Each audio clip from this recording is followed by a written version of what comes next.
I know cinnamon gets all the attention, but that's the inner bark. I can't believe that the outer bark, just like the shaggy, rough outside of a tree, tastes like this. It's unreal.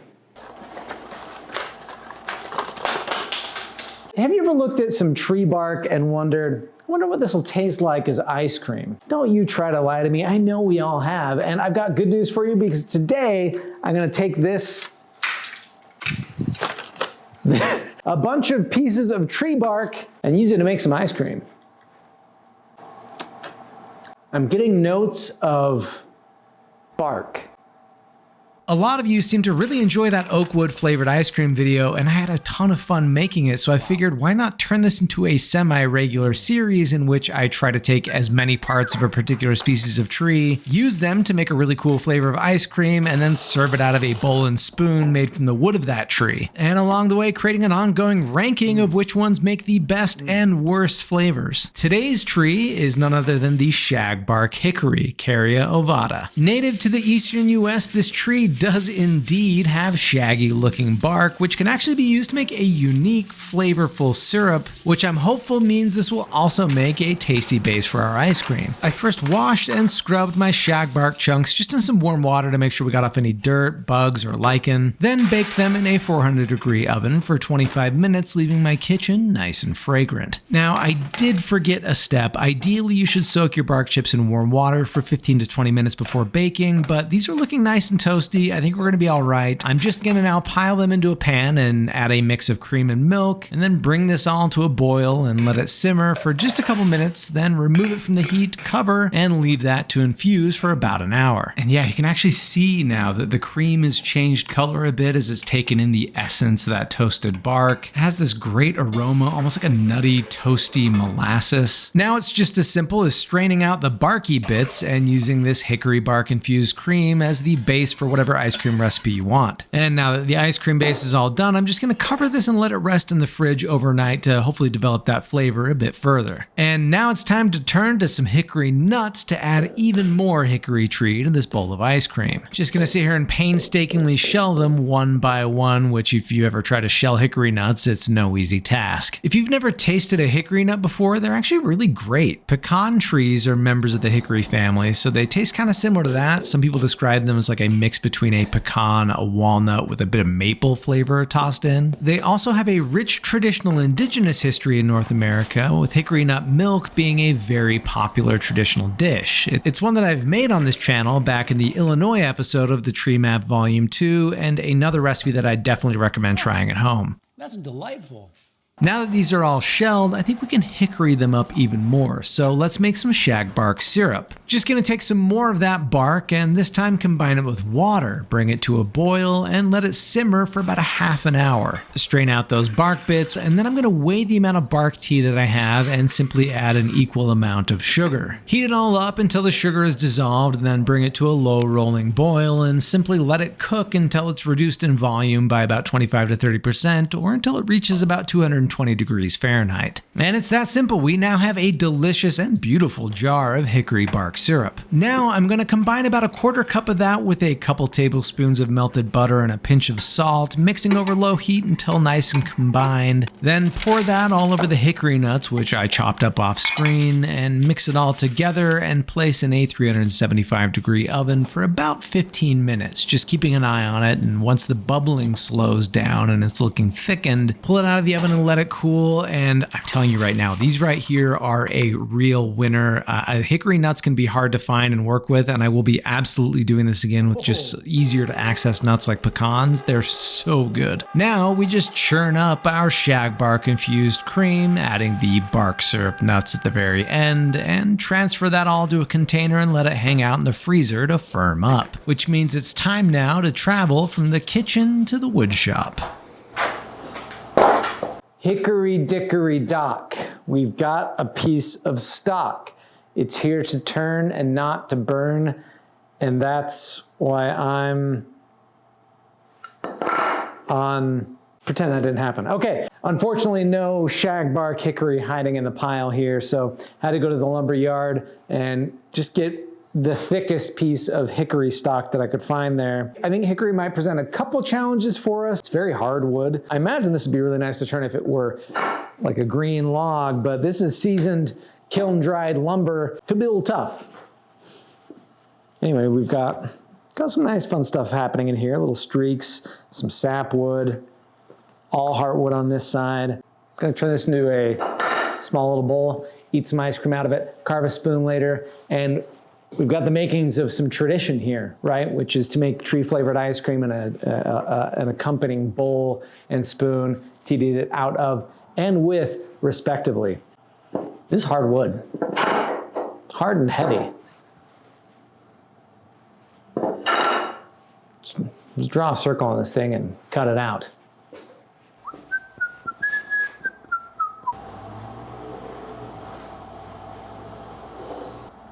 It's almost certainly going to disappear, so let's...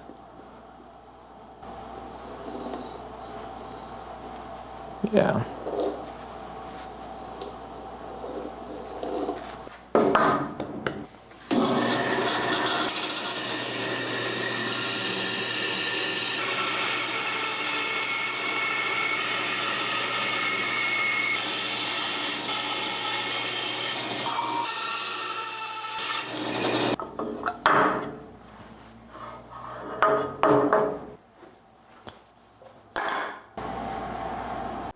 Let's find the center.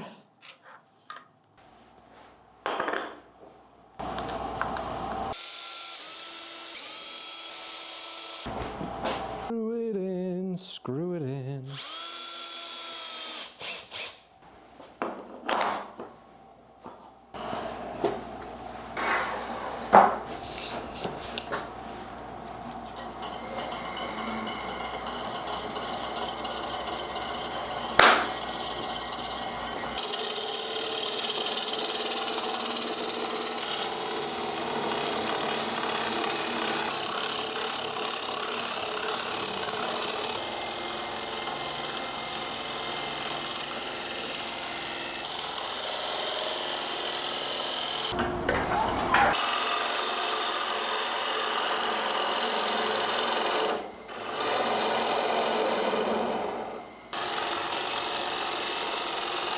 All right, while I turn this bowl, let's get into a few fun hickory facts. The name hickory comes from a shortened version of an Algonquin word, which is likely the name for the tree's nut or nut milk beverage that I referenced earlier in this video. There are 19 species of hickories found throughout the world, 7 native to Southeast Asia and 12 native to North America. Some species like the shagbark, shellbark, pignut, and Chinese hickory produce palatable nuts, while others like the bitternut and water hickories produce nuts that are far too bitter for human consumption. Now, hickory wood has a unique combination of being really hard, stiff, dense, and shock resistant. Now, there are plenty of species of woods which are better at one of those traits, harder or more dense or stiffer or more shock resistant, but very few are a full package combo of all of those things. And that makes hickory pretty commercially valuable for items like tool handles, bows, wheel spokes, drumsticks, and flooring. There was a time when hickory was a really popular option for baseball bats, but it's long since been replaced by woods like ash and maple. It's also a favorite wood for smoking meats, and that's got me wondering how different a flavor ice cream I'd get if I were to try to flavor it with hickory wood instead of that shagbark bark. I might have to experiment with that and compare in a future episode.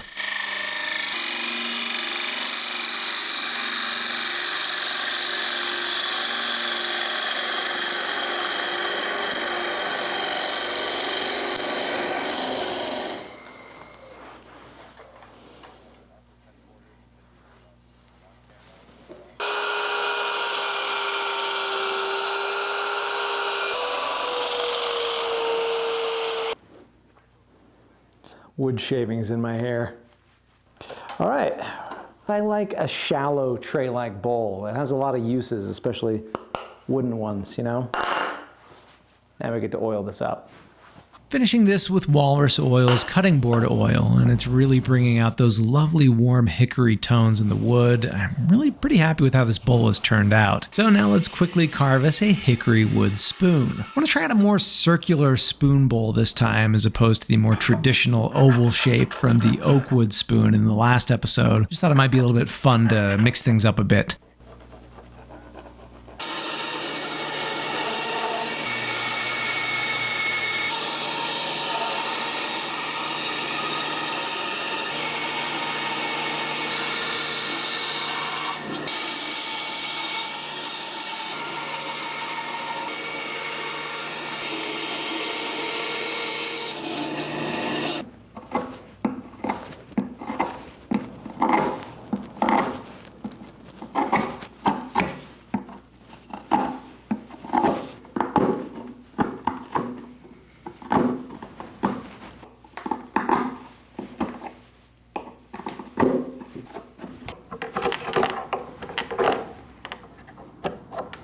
And I just got done telling you about how hard and dense and tough this wood is, and just like I expected, this is no walk in the park when it comes to hand carving. But at the very least, I can rest assured it'll stand up to some hardcore scooping when the time comes.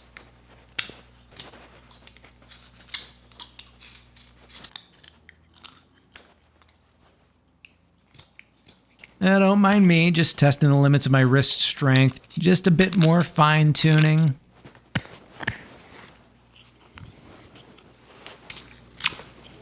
Then some sanding.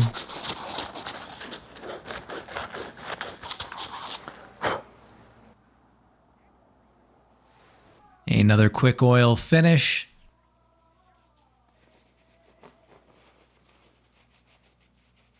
And there we have it, a lovely hickory wood bowl and accompanying spoon. So let's pop our ice cream out of the freezer, and I really can't wait to see how this turned out. It's got a lot to live up to with how great that oak wood and acorn ice cream was last episode. So let's just dive right into it and give this all a taste.